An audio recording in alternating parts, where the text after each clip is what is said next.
Good afternoon. Thank you for joining us today. For those of you who don't know me, my name is Mary Ann Dickson, and I'm a member of the Johns Hopkins Board of Trustees and the immediate past president of the Johns Hopkins Alumni Association, as well as a very proud Hopkins alum from the class of '97. I'm honored to be here today serving as the moderator for the first in this series, celebrating recipients of Johns Hopkins Alumni Association awards. As part of the Sesquicentennial, we'll be shining a light on some of the incredible stories from our history and lifting up some of our amazing alumni, including our four guests today, all of whom have received Johns Hopkins Alumni Association awards. Today's program, Excellence in Action, explores a fundamental question. What does it mean to pursue excellence across vastly different fields? How do leaders cultivate a mindset of excellence that drives innovation and inspires others?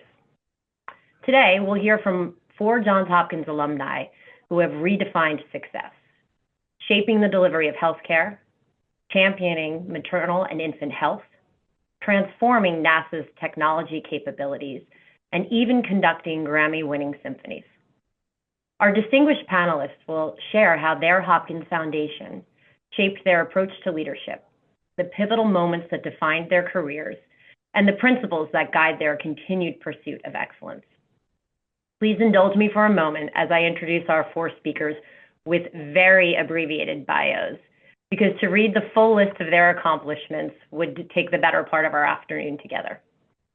First, Dr. Katrina Armstrong, CEO of Columbia's Irving Medical Center and a 2025 Distinguished Alumni Award recipient. As the first woman to lead Columbia's medical school and medical center, and having served as interim president of Columbia University, Dr. Armstrong is an internationally recognized leader in eliminating health inequities and advancing cancer prevention research. Next, we're joined by Dr. Elizabeth Cherot, Chief Medical Officer for Unified Women's Health, the largest OBGYN group in the country, and a 2024 Distinguished Alumni Award recipient. A distinguished obstetrician and gynecologist with over 2 decades of experience, Dr. Cherot made history as the first physician president and CEO of March of Dimes and continues to drive innovation in maternal and infant health nationwide. Our third panelist, Dr. Linda Cureton, CEO of Muse Technologies and a 2023 Distinguished Alumni Award recipient.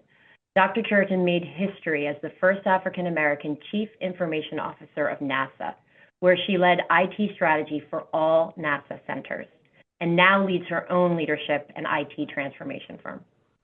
And last, but certainly not least, we have Michael Repper, a 2025 Outstanding Recent Graduate Award recipient. At just 30 years old, Michael made history as the youngest North American conductor and second youngest of all time to win a Grammy Award for Best Orchestral Performance. His groundbreaking work continues to promote diverse talent and educational excellence in classical music. Finally, before we begin our discussion, I want to encourage those of you tuning in live to submit any questions you may have for our esteemed panel using the chat feature below. We'll keep an eye on it, and we'll have some time toward the end of the broadcast to address as many of your questions as we can. As we come together to celebrate excellence across such diverse fields, I'm struck and even deeply proud of the common thread that connects all of you, as well as many of us joining on the Zoom today, your shared experience as students at Johns Hopkins. Before we dive into how each of you has redefined success in your respective disciplines, I'd love to start with something more personal. Could you share a story about a moment at Hopkins that influenced your trajectory of your career or shaped your approach to leadership? And we'll start with you, Katrina, if that's okay. Mary Ann, thank you so much for having me, and I'm delighted to be here. I say often that my time at Hopkins really made me who I am in so many, many different ways. Perhaps I'll share that I was in medical school and then in residency at Hopkins really during the height of the HIV epidemic. And I was just talking to a colleague yesterday from that time. And I think probably the moments that I would say defined me and made such a difference to all of us was the collective commitment to caring for the most vulnerable, for making sure that Hopkins in medicine stood up for delivering the best care to everyone, no matter who you were, where you came from, what you brought with you, for me, it was those moments of coming together as a team to do the best for people, even though we had limited understanding of what to do. I think that was really the defining part for me of what it meant to be at Hopkins. Right, like the real get in the trenches feeling of together we're stronger, right? I mean, personified for sure. Elizabeth, how about you? Love to hear your thoughts. Yeah, thanks again. I echo Katrina's comments of just thanks for having all of us here. Fun conversation and fascinating to learn about others, right, as well. Listen, I went to Hopkins as an undergrad, and then I returned to Hopkins for my MBA. So, and pivoted really right from fully entrenched in clinical to, to being on the business side. And I would say I was on the crew team at Hopkins as an undergrad. And so, and I think sports, really, especially rowing, you really learn to work together as a team.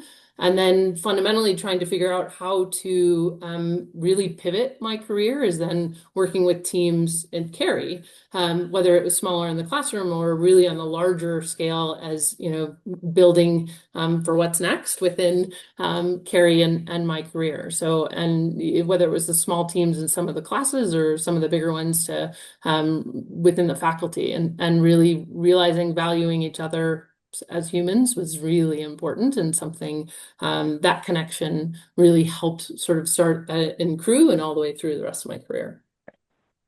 Well, as a former field hockey and lacrosse player from Homewood, that really resonates with me. But it is wonderful to see the translation into the classroom, not just on the field or on the water in your case, Yeah. right? Linda, I'll pass it over to you next. Okay, thank you very much. And thanks for having me here today. One of the things that I'll share is that what happened to me this week. This week I had probably every student's nightmare. I dreamt that there was one class that I didn't take at Hopkins and I didn't get my master's degree and I had to take it really quick.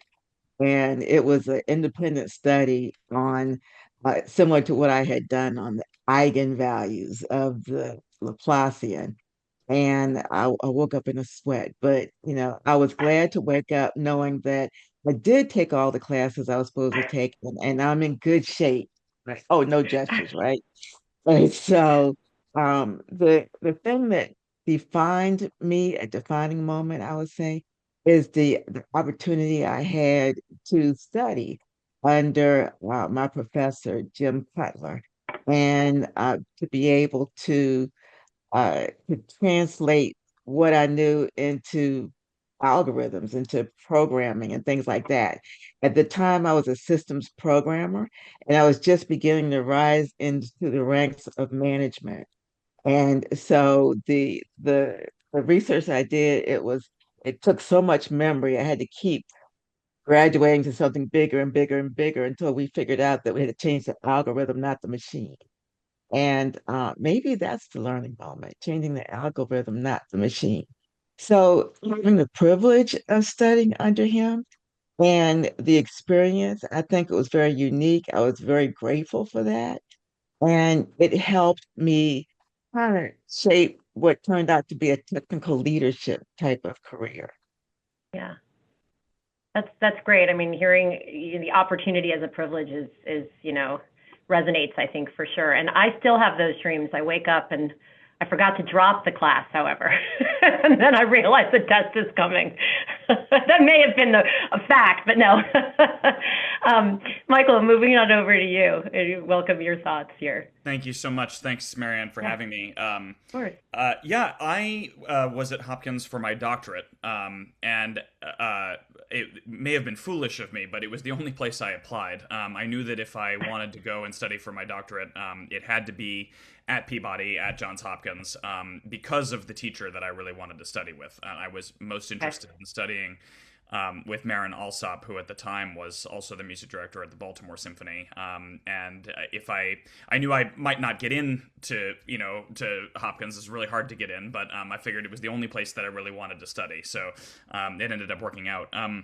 The reason that I wanted to come to Hopkins, and it's hard to really boil this down to a moment that was critically important for my growth as an artist because it really was the entire vibe and the way everything was structured, was that Marin was teaching and also exhibiting through her leadership at the Baltimore Symphony, what I would still call a relatively revolutionary way of being a music director. I say it because it's still relatively uncommon, which is that she was exhibiting and teaching to her students that being a music director is so much more than just what you do on the podium, right? It's at least equally important what you're doing off the podium, working in the community, using your opportunity of being on the podium to use that as a platform to try to influence positive change, right?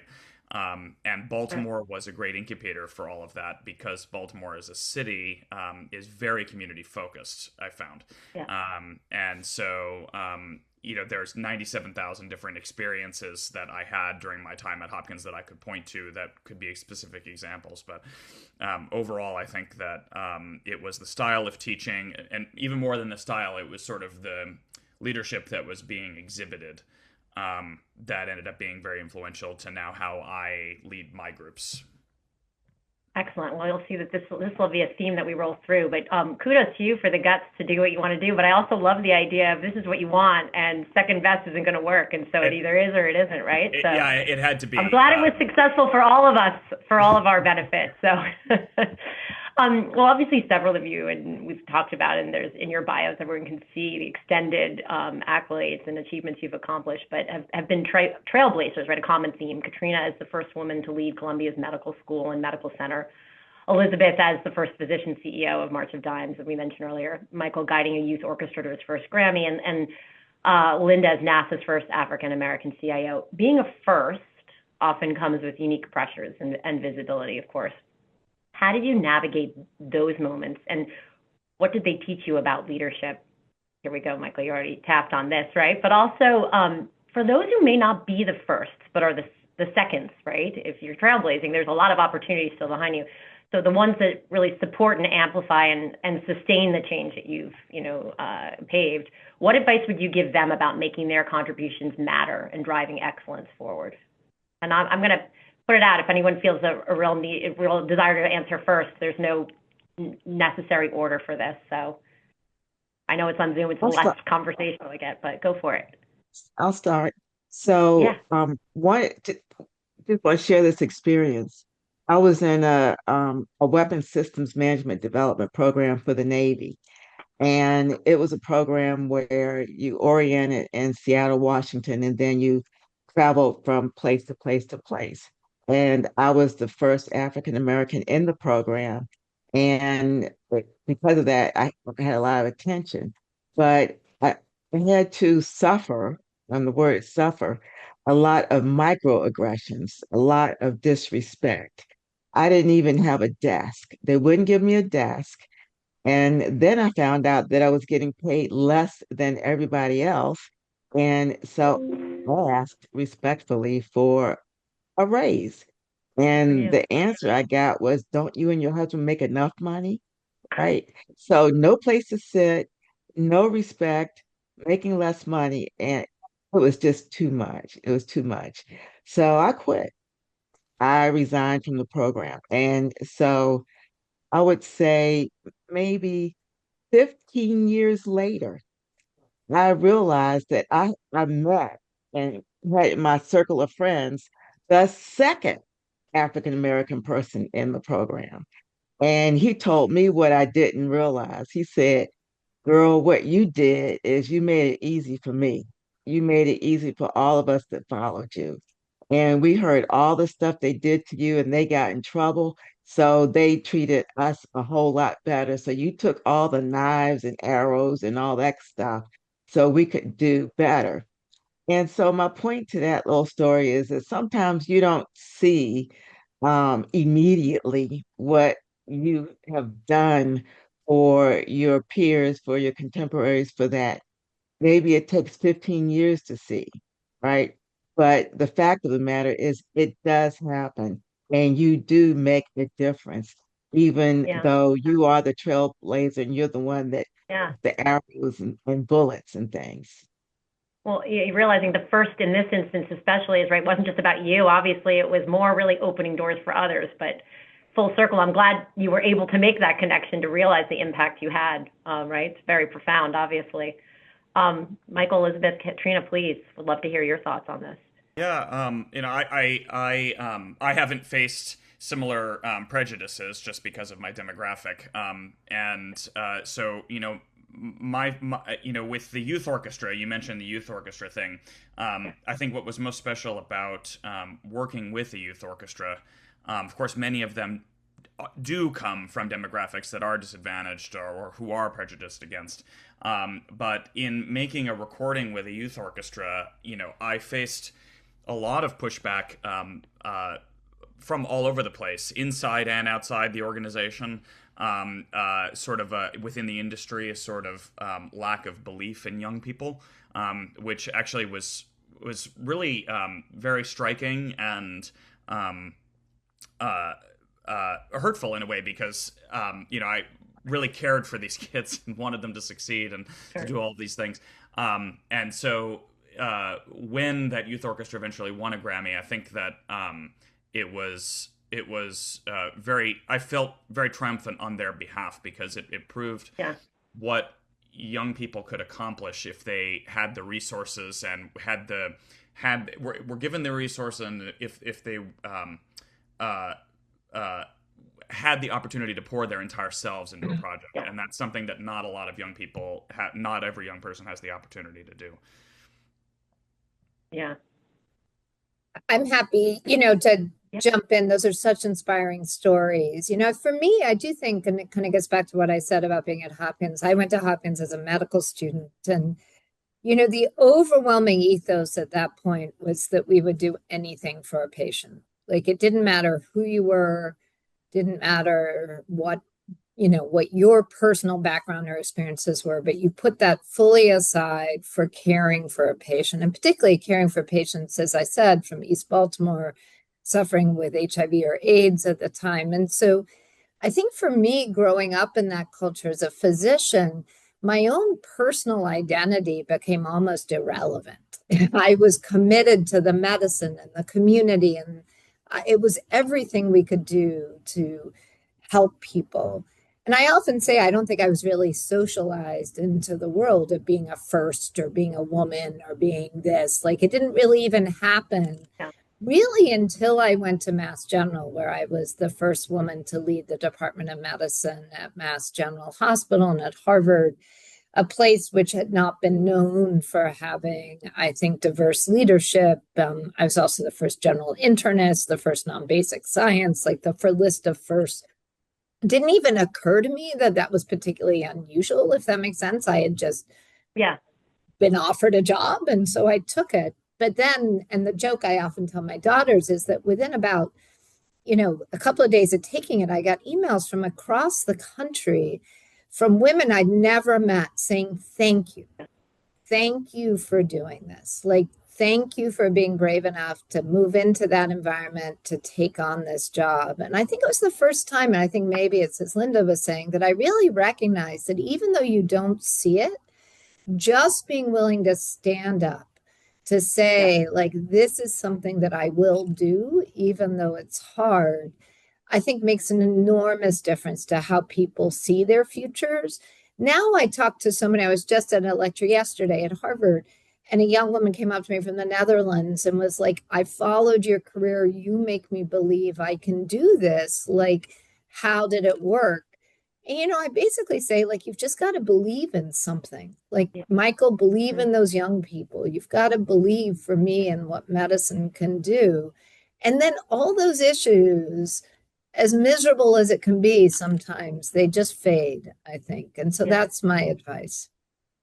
Well, it's interesting, right? Because it sounds like in some of these stories too, you're not thinking of yourself, and that's why you are, I think, where you are, is that it's not, I'm the first and I'm doing this to be the first. You kind of open your eyes and you realize, oh, wait a minute. And, I'm a woman in finance, and I see this a lot. Well, I'll walk into a conference room and there will be 40 people there, and I have to search to find the other one woman. And you're like, oh, but I'm just doing what I do, right? And then all of a sudden you realize, like, ask us to get the coffee. I will say, I still get asked to get the coffee, but I've been referred to as young lady, but not so much anymore. But thinking that I am the assistant. But Elizabeth, would love to hear your thoughts on this. Yeah, I think what Katrina said was just great. I same exact thing. I think at March of Dimes, tons of different, people reaching out, and other, not just physicians, but others, and really opening up, for others to, I guess, to follow. And I think what Linda said as well, resonated in so many ways. I actually often say a T.S. Eliot quote, that only those who will risk going too far can possibly find out how far one can go. And it's one of my favorite quotes of T.S. Eliot's, and I think it resonates clinically, right, Katrina, about like how far can you push for your patients? And I would say then internally, right, as Linda talked, it's sort of right, and I think struggling from being having imposter syndrome all of a sudden in the business world, when I was really much more comfortable on the clinical side, taking that step, into a nonprofit, really out of my, right? Fundraising is really out of my wheelhouse than, say, doing a C-section or forceps in the hallway. Felt more comfortable. So I'll take the fundraiser. Yeah. But realizing the skill set, Yeah. right? And so pushing yourself and taking the risk is really, you don't know until you try. Is I think where T.S. Eliot was going, and also, just those opportunities to trailblaze for others.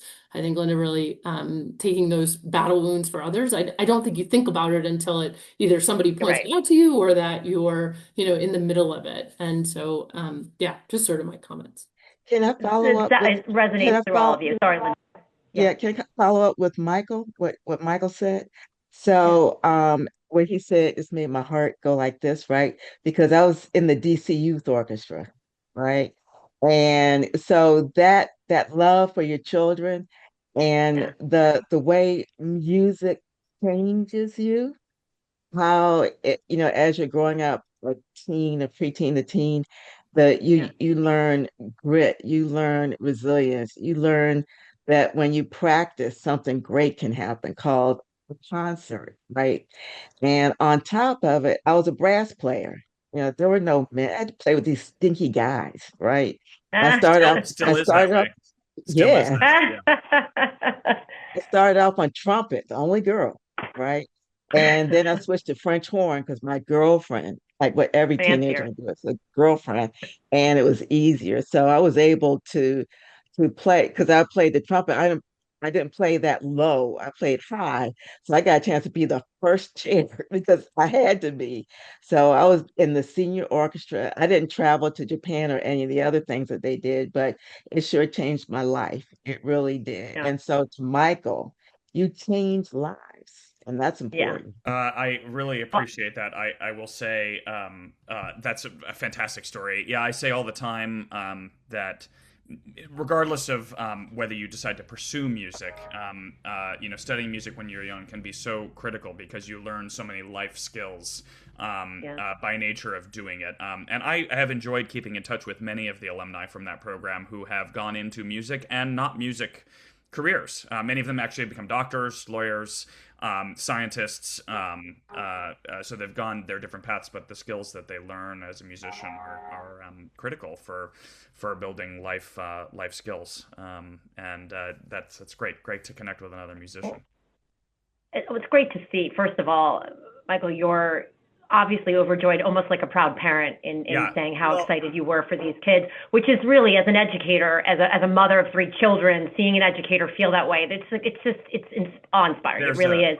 But I feel like you're full circle here with Linda saying, no, you really impact, you make a difference. So I love both ends of the spectrum here. Yeah. It's fantastic. when you go through the Grammys and all of these things, it's kind of a whirlwind. They announce It's it like, and as go one through. does. It's just kind of it's just kind of crazy. You go through the conveyor belt of press and Sure. all of these things, and it's happening too fast for you to even comprehend it. And the kids, unfortunately, they couldn't come. It was a New York-based group, so they were all in New York Okay. watching the ceremony on television. We got them all together to have like a pizza party, and Nice. it wasn't until I got back home a couple days later where I saw the video of them watching the win. Oh, nice. And that's when I just That's started to dope. completely bawl. I cried incessantly because it was so obvious that they had taken such pride in their work, right? And that's something that they'll take with them Sure. onwards. Well, listen to Linda. Of course, it does, right? Well, so you all have shared powerful insights on breaking barriers and creating opportunities, whether you realize it or not, right? But I want to build on that because these opportunities, and you've touched a little bit on it, Michael, and some of you're talking about the students, right? How these opportunities become real through mentorship, right? So I'm curious as to how you guys have approached mentoring and developing future leaders while still, I mean, you're at the top of your careers in a lot of instances, still driving with a lot of runway left for sure. So what strategies have helped you balance those responsibilities of mentoring and providing advice that you give to other emerging leaders who want to make an impact on those that they're supporting, but also not losing sight of their own growth? I'll start with a fun story Great. Okay. and lean in here. When I was on the alumni council over at Cary, mentoring students through COVID, and I had one particular student who just asked if she wanted to do a project with me, and if she could do anything. And it's COVID. I had 50 million things that I needed someone to do, and so Yeah. actually had a data project that we pulled through, and we're really coming up with predictive analytics on C-section. And so really excited that one of the MPH MBA students was interested in doing something. And so just kind of right organically came across, after being assigned the student, but really come across kind of, oh, this is a shared interest. Great, let's do this. Flash forward now, I don't know, it's now 6 years later. I just hired her full time. Wow. And is working directly for me as my chief of staff, because I run the maternal analytics side of and have all these other roles as the chief medical officer, and which I won't even get into with quality and all the things, which I'm sure Katrina could lean into as well. But it's really fun and enjoyable, right? How much I've learned from her. Her name is Maddie Howard. I assure Madeline Howard, and so she graduated as an with her MPH and MBA, back in the middle of COVID, and just really exciting to see kind of how that grew and just the introduction there. And I think you just never know where you're right, where the paths will cross. And Yeah. the students that I've mentored, I get both on the medical side and on the MBA side, I learned a ton from all of them. But so I think they've supported me in some, my kind of values of continuing to learn and grow. But also just, you never know where that's like, when this opportunity came up, I was like, oh, I knew Right. I wanted to hire. So it was really exciting to have that land. So I'm a big believer in the mentoring being a two-way street. I say this constantly, right? I mean, both, there's so much for us to learn, even if it's just the new trends and the new ways, and as well as in part of what we've experienced too, right? Because there's not only one way to do something. But Linda, Katrina, Michael, your thoughts on that point of mentoring as well? So there's there's an answer about being mentored, and there's an answer about mentoring, right? And as a female in a male-dominated field, it is difficult to find a mentor because, especially if you're a happily married woman, right? Because you just don't go out to business dinners with other men. You got a lot of explaining to do, right? And so it's not impossible, but it is something that needs to be navigated. And but finding somebody that is willing to mentor you it's another story. And so I decided that two things I decided about that. I had the pleasure of handling the the president of the Partnership for Public Service, Max Steer, and he was going to talk about mentoring. And I don't know, I didn't have breakfast or something. I was in a grumpy mood. And I said, it's easy for you to talk about mentoring. You are a white man, you can get mentors. I can't find anybody who wants to mentor me. And he says, well, the best way to uh, find a mentor is to be a mentor. Mhm. So I said, hey, I'm gonna try that. So I overcame that barrier by mentoring other people. And to the extent that right now in our company, Muse, we are setting up a practice around coaching and mentoring, right? And also when like I came to my first point of inflection where I really needed a mentor, I saw a lady, it's kind of like some of my story. I read about this woman who was Mhm. chief information officer of HUD. I called her office and I said, I want her to mentor me. I didn't know her from a can of paint. I don't know what that means, but that's what people say. So I called her up and she said yes, right? That was in 2000. And so here it is, 25 years later, we're still friends. We still do that. Great. So the Yeah. best way to get a mentor is to be a mentor. Always Yeah. remember that. Yeah. I guess I totally agree with that. And actually, there's really great data that basically show that mentoring is better for the mentor than the mentee, like particularly in academic medicine. There's like lots of studies that have shown that.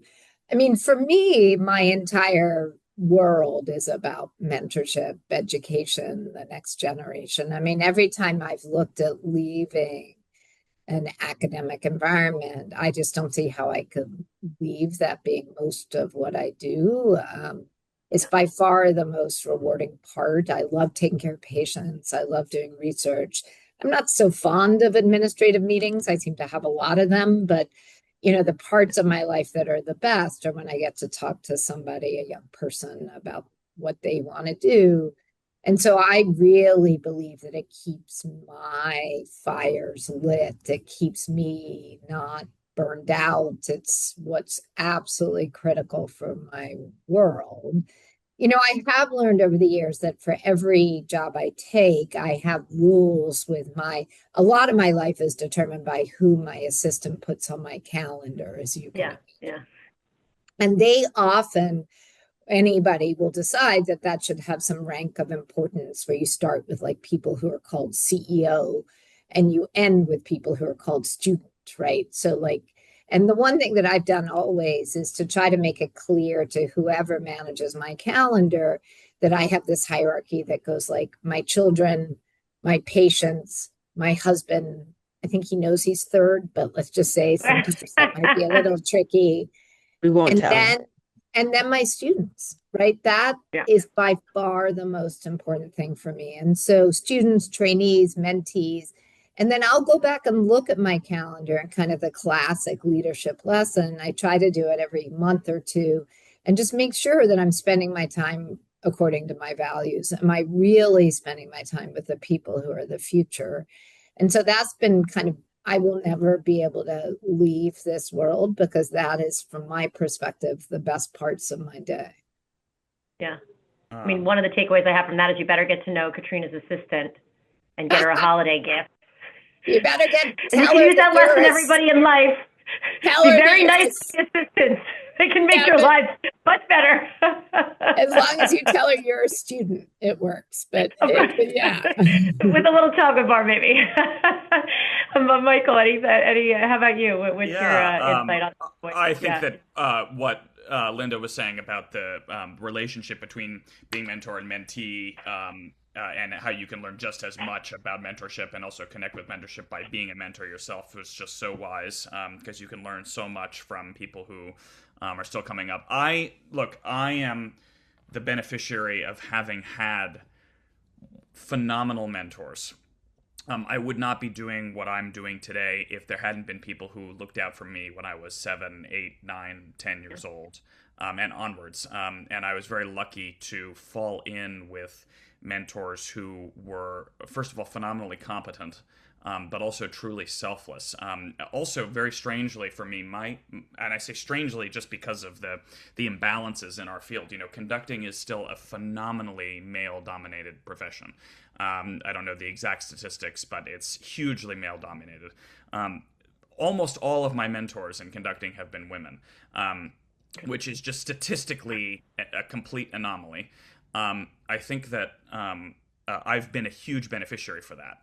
I've been very lucky for that because the people who have mentored me have had to fight for everything that they've accomplished in a way that a lot of their male colleagues may not have had to, and so by nature of that, they're extremely competent people, and they've also been very, very selfless in like knowing how to create opportunities for people who are still coming up because they had to create opportunities for themselves, right? And so I've been very lucky for that, and so I've done everything in my power to play it forward. Bringing it back to Hopkins, when I was in Baltimore, I mentioned this when my first statements was that I was witnessing a Baltimore symphony and a leadership from Marin that was very community focused, right? Starting orchids, for example, and then watching kids who, from West Baltimore in particular, grow up through the orchids program and be the first people to go to college from their family, for example. It's like tremendously inspiring, right? And so I've not created anything that's as special or as wide-ranging as that, but little things, can really help. And one of my orchestras in Ohio, we started a thing called the Fan Club, which was really meant to be a way to bring middle school, high school, college-age kids into the concert hall, allowing them to come to rehearsals, and we would have, parties where we'd hang out and talk about music and other sorts of things. And for me, I thought it was a way to really connect with young people who were interested in music, just to figure out what's going on. And, by being active and creating programs like that, you never know what will come. For example, there was a high school junior who's now a college sophomore, it's been a few years, who came to me and she said, so she was, I think, 16 at the time, and she said, more than anything in the world, I want to be a conductor. And that struck home with me because I could have been her age. I was her age saying, more than anything, I want to be a conductor, but how, I don't know. And she's very, very, very, very talented. And so we started letting her conduct in our concerts, right? And she's just now been to her first professional workshop. She's really going places. And another girl in the fan club said, more than anything, I want to be a recording engineer. And I was like, well, I don't know anything about recording engineering, but I can connect you with a bunch of recording engineers who will tell you everything that you need to know. So in music, it's all about sort of creating those opportunities for young people actively and paying that forward. Yeah, the access piece really resonates, right?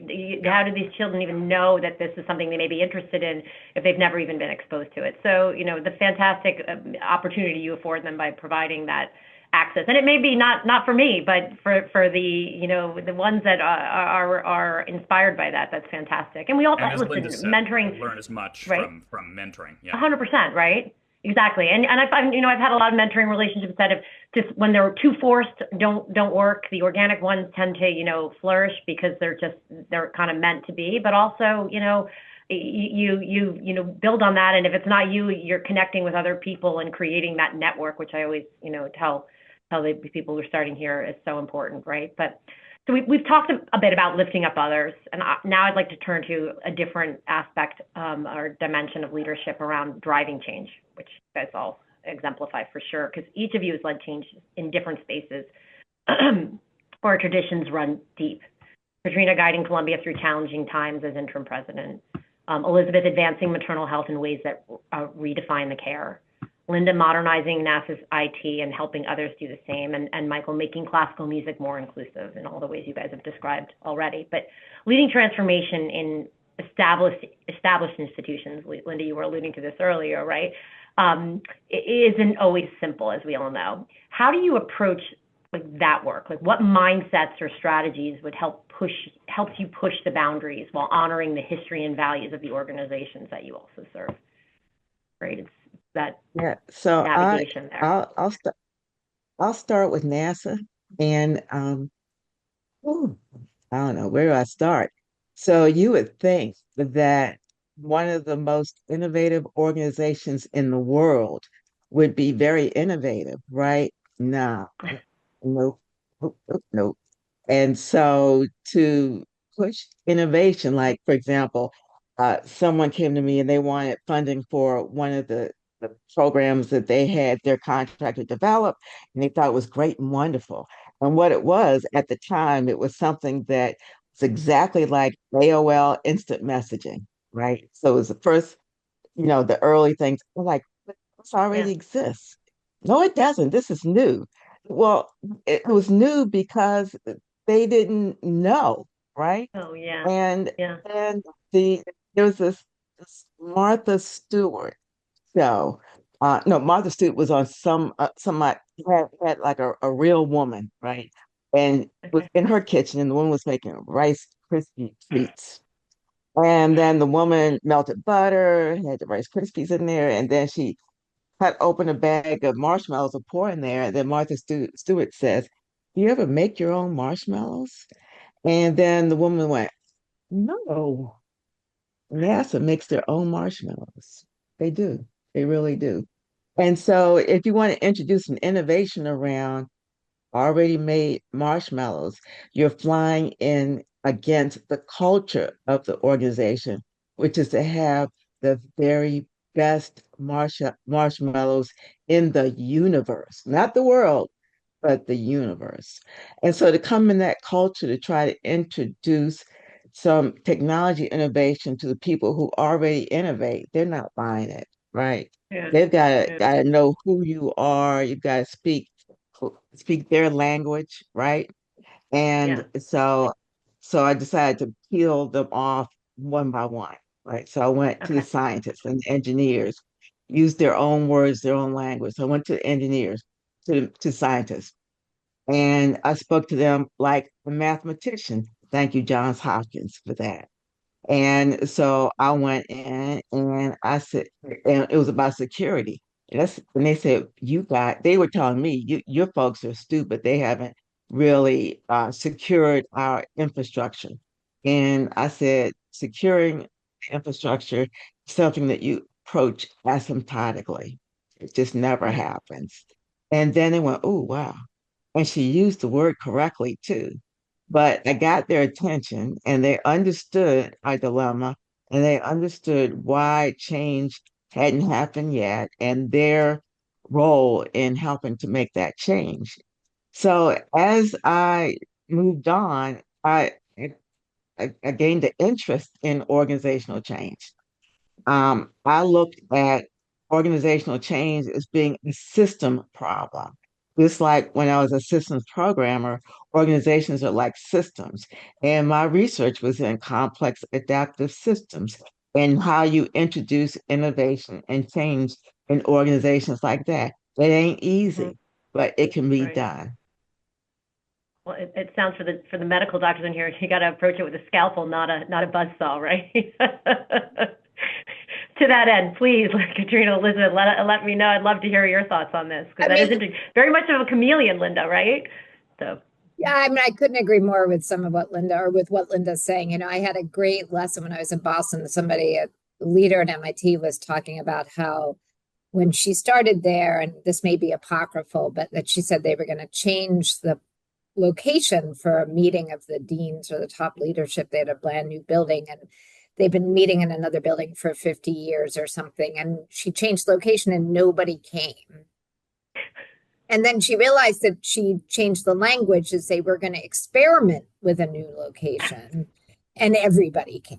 So I okay. think trying to understand how to, Yeah. it's an example of something that I truly believe. When I was a junior faculty member, I went to a talk about called essentially something like how to get people to do what you want. And Yeah. it was an incredibly helpful talk because I think it made the point that usually we spend our time trying to explain to people why we're right and why Mm-hmm. what we need done is what they should do.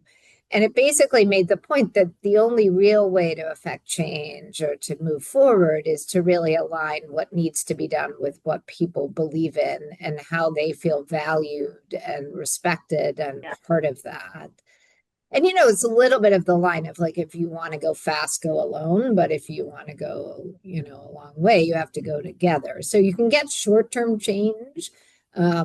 obviously by other means. But for me, I think long-term change has to be about basically making sure that you are listening, walking in other people's shoes, and understanding what they're hoping to get out of their roles. Everybody wants to make a difference, wants to matter and be important. So from my perspective, that is, it's hard work. But listening to language, listening to their perspectives, but really also understanding that it's got to actually be aligned with what they want is critical.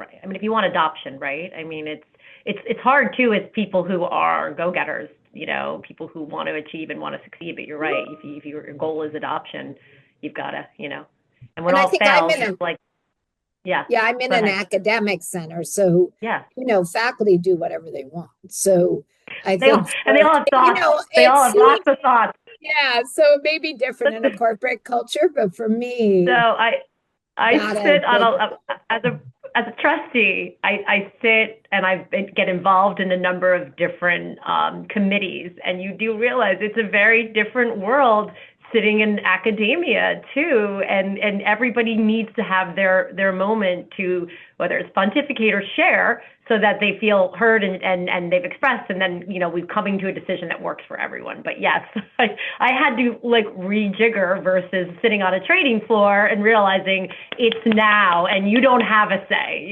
so anyway, but Elizabeth. Everything Katrina said just resonated with me, and the same with Linda.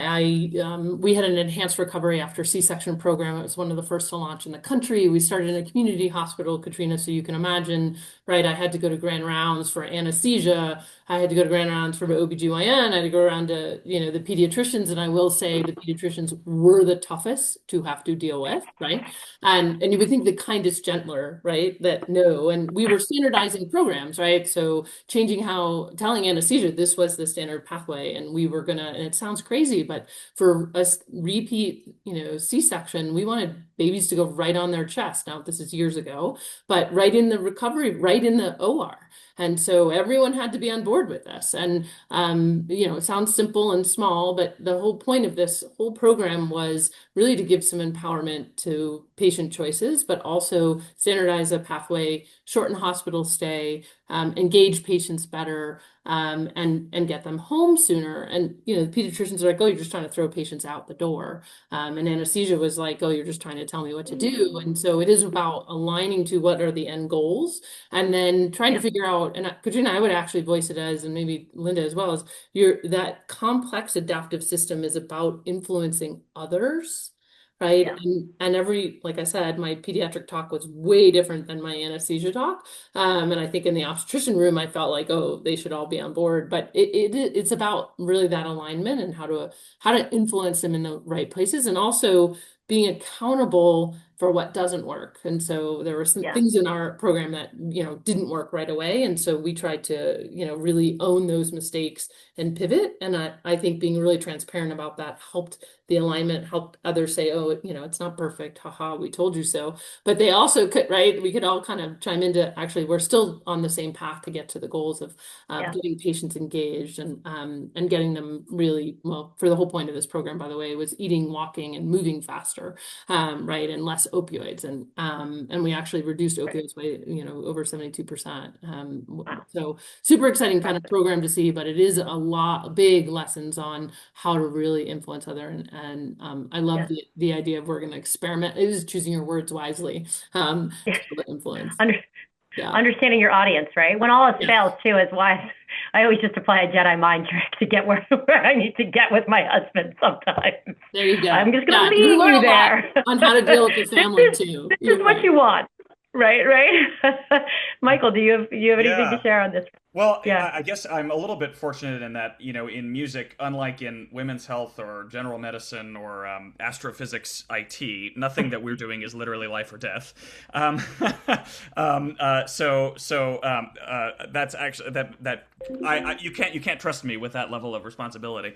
But in our field, especially in classical music, Western classical music, there's a huge problem of lack of diversity, right? If you look, many people who if you don't really take in classical music often, you may not know this.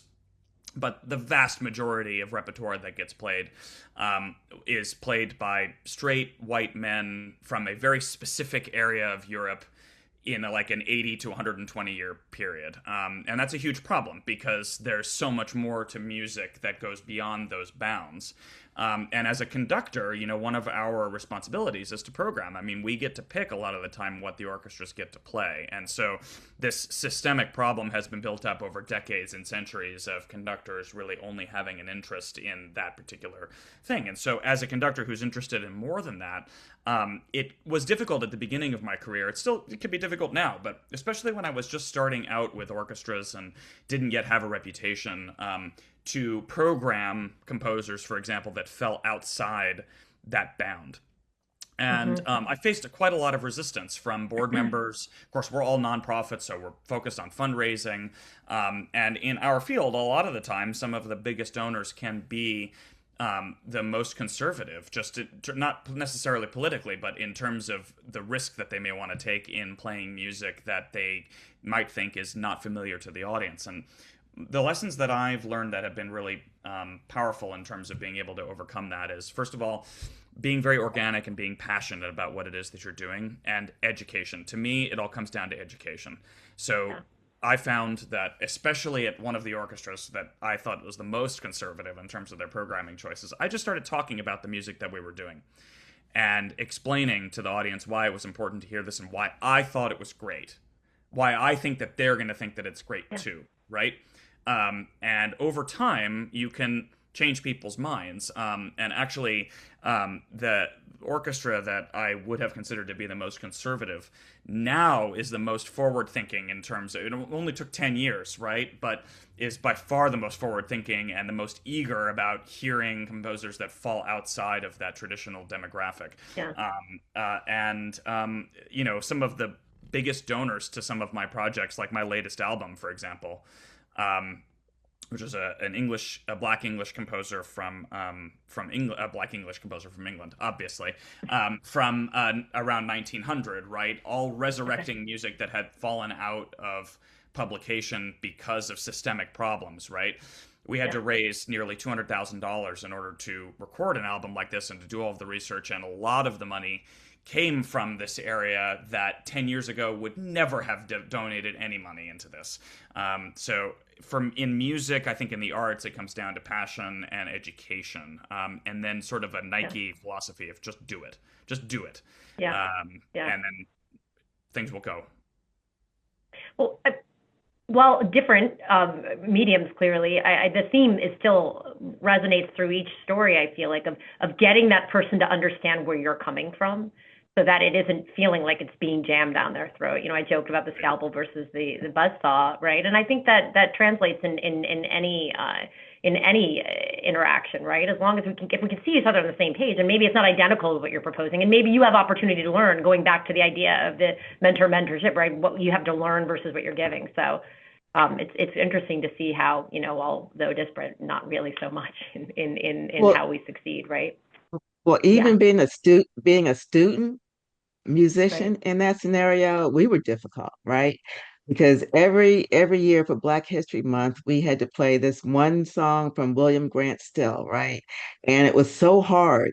But what happened was, over the years, we figured out how to get to it. And it was hard. Like, you count out 93 measures, you play 3 notes, and then you count out another 92 measures, right? And so we just figured that we would look at each other's music, and you count 60, I'll count 20, and then we don't have to sit there and have a 16-year-old actually focus for 93 times 4 seconds, right, in order to play a note. So the minds that you have to change are not just your donors, to be your musicians too. This chopstick playing musician over here, while I appreciate and I think I'm getting what you're saying, I don't think I can practice it, but I'm impressed. So we've covered a lot. today already. Breaking barriers, mentorship, leading transformation, which I think are three excellent examples of excellence in action, right? But I know our audience has some questions, so I don't want to hog all of your time. So I'm gonna pivot to some of our questions from the chat.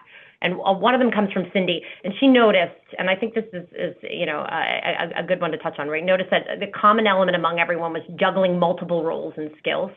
So she asked, do you think interdisciplinary training is undervalued? And should we have a greater emphasis in education and training? Or is that just something you inherently picked up along the way because you guys are all superstars? I think So that the interdisciplinary part of it teaches us the value of diversity. Yep. And diversity is unfortunately such a bad word now. And diversity of thought would have solved a lot of problems that we see right now.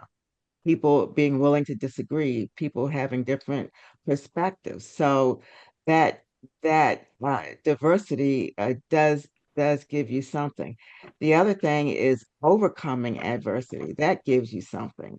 And that was why I praised learning music at such a young age. It gives you resilience, it gives you grit, and gives you the things that you need in order to strive for success. I would just say yes. Yes, I think we should do more to support interdisciplinarity. But I will also say that one of the things, and it's great to see this maybe as an example of where Hopkins is going, it can't stop in college or even when you come back. Like the magic, I think, for all of our careers has been to be able to reinvent, to be able to learn and grow in whatever way we want. So I love the idea that Hopkins can lead, not just in thinking about the time you're at Homewood, but really in this concept of what it means to be an interdisciplinary learner for the rest of your life. Yeah.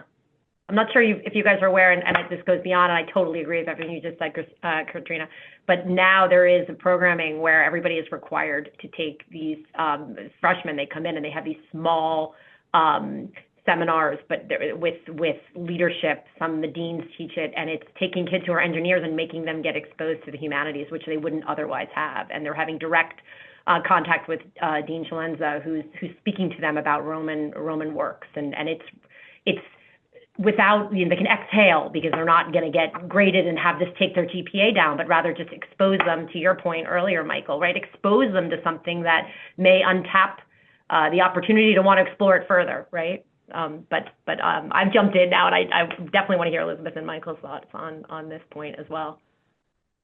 Yeah, fundamentally in my profession in conducting, the skill set is leadership, right? That's what makes a good conductor is a good leader.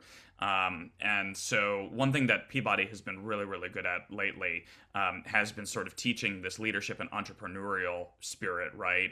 Recognizing that building a career in music now means running your own business effectively, and being an entrepreneur, being creative, being a self-starter, and being able to lead. And so I would agree with Katrina that there's 97 different ways of viewing leadership, but learning how to be a leader isn't necessarily a skill set that everyone's born with, but I think that everybody can do. So it is important to learn how to do it.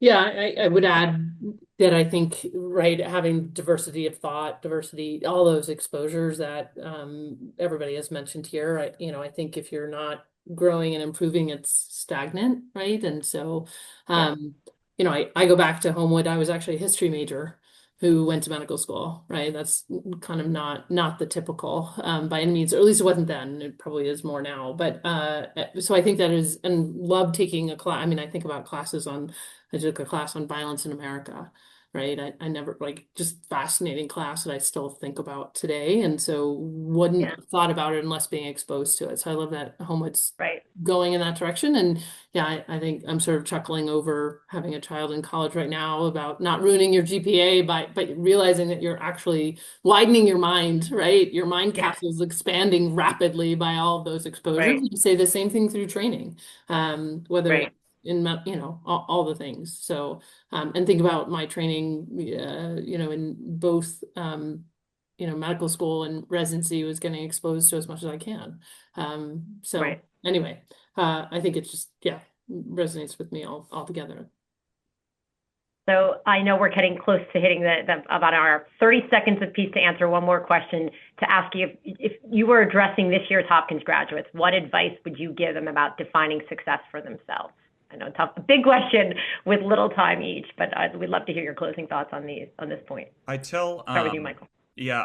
thank you. I tell my students, whether they're conducting students or other music students or whatnot, that they need to have a mission, right? They might be really good pianists or really good violinists or be really great conductor, whatever. They may be technically fantastic, but why are they making the music that they're making? What are they attempting to accomplish beyond putting food on the table, right? What's their mission? How are they trying to change the world? So how you define success in music, you first have to define what your mission is. And then once you've fulfilled your mission, you've been successful. So I think it's about taking that first step of defining what your personal mission is and why you're doing what you're doing, which, by the way, is something I have to constantly remind myself too, even though I've been quite successful. I think if Linda, I could give what's your 30 seconds? Okay, Katrina, I'm going to give advice. I would say just don't be so hard on yourselves. Like, life is long. When I get together with my college friends, they're always like, really? You got a job? You're running a med school? That doesn't seem very likely. They're like, what? That's crazy. Like, I think kids that age are so hard on themselves. Like, find something that you enjoy, get a job, make friends. I would just say that life, as we say, is what unfolds while we're all making PowerPoint slides. So I think some mistakes, right? Yeah, but just don't be so hard on yourselves. I do think that if you can check in with yourself ever so often to make sure that you feel that you're living a good life, that's my best advice. I like that. I would just add that success is not defined online or through social media. That's a good one.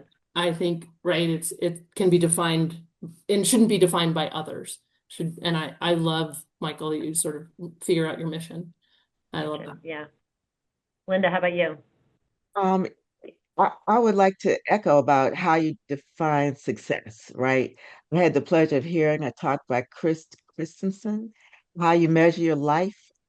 And at the end of the day, which is like, I'm an old lady, right? And when I look back, how I define success now wasn't how I defined success when I was at Hopkins.